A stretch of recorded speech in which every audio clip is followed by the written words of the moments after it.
வணக்கம் ஃப்ரெண்ட்ஸ், இன்றைக்கி பூண்டு சட்னி எப்படி செய்யலான்னு பார்க்கலாமா. பூண்டு நல்லா உரித்து வச்சுக்கோங்க.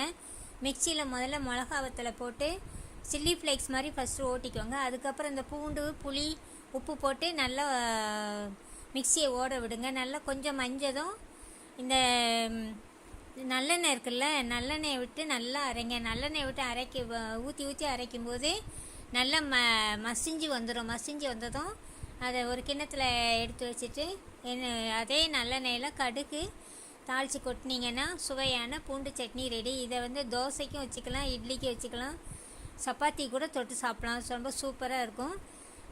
இது தோசைக்கு நீங்கள் இந்த தோசையை நல்லா முருகலாக ஊற்றிட்டு அது மேலே இந்த சட்னியை தடவிட்டு அப்படியே மடித்து எடுத்துட்டிங்கன்னா சுவையான தோசை ரெடி ஆகிடும். பிடிச்சிருந்தால் லைக் பண்ணுங்கள், ஷேர் பண்ணுங்கள், கமெண்ட் பண்ணுங்கள். தேங்க்யூ.